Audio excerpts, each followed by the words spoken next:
नागपूरमध्ये 3 ऑगस्ट रोजी आमदार निवास या ठिकाणी महाराष्ट्र व्हॉलीबॉल असोसिएशनची अतिरिक्त सर्वसाधारण सभा पार पडली। या सभेला महाराष्ट्रातील 36 जिल्ह्यांचे अध्यक्ष आणि सचिव असे एकूण 72 पदाधिकारी उपस्थित होते।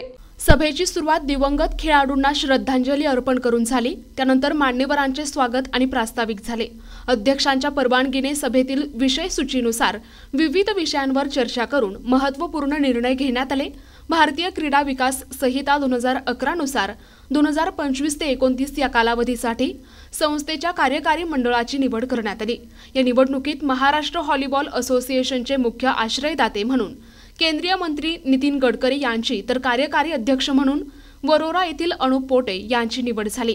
तसेच संजय नाईक यांची चेअरमन, प्राध्यापक निलेश जगताप यांची महासचिव आणि व्हॉलीबॉल खेळाला महाराष्ट्रात एक उत्तम दर्जा मिळवून देणारे विजय डांगरे यांची सलग तिसऱ्यांदा अध्यक्षपदी सर्वानुमते निवड झाली।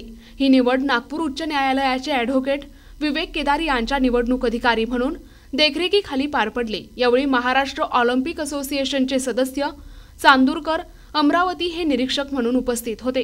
नवनियुक्त संचालक मंडळाचे स्वागत करण्यात आले आणि त्यानंतर आभार प्रदर्शन झाले। कार्यक्रमाचे संचालन रेफरी बोर्डाचे अध्यक्ष PS पंत यांनी केले। 3 ऑगस्ट 2025 महाराष्ट्र व्हॉलीबॉल असोसिएशनची निवडणूक नवीन होऊ घातली। 2011च्या स्पोर्ट्स कोडनुसार या ठिकाणी आयोजित केलेली आहे।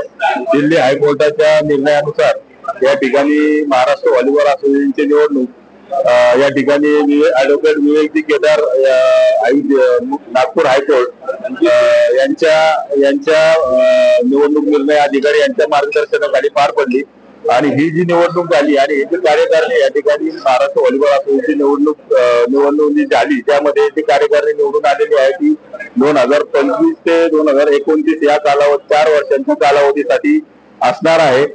त्याचप्रमाणे महाराष्ट्र व्हॉलीबॉल असोसिएशनच्या इतर ज्या काही इव्हेंट आहेत, राज्यस्तरीय स्पर्धा आहेत, त्यांची देखील या ठिकाणी घोषणा झाली। त्यावरती देखील चर्चा होऊन त्या ठिकाणची ठिकाणं त्या चर्चेमध्ये ठरवण्यात आली। नवीन येणाऱ्या आव्हानांना पेलण्यासाठी सन्माननीय अध्यक्ष विजयजी डांगरे साहेब आणि त्याचप्रमाणे आंतरराष्ट्रीय खेळाडू आणि आमच्या कमिटीचे चेअरमन जी संजयजी नाईक सर यांच्या मार्गदर्शनाखाली महाराष्ट्र व्हॉलीबॉल असोसिएशनचे कार्यकारिणी काम करत राहील आणि निश्चितपणे खेळाडू केंद्रस्थानी मानून आम्ही या ठिकाणी महाराष्ट्र व्हॉलीबॉल असोसिएशनचं काम करू। धन्यवाद। प्रतिनिधी अनिल बालपांडे, NTV न्यूज मराठी, नागपूर।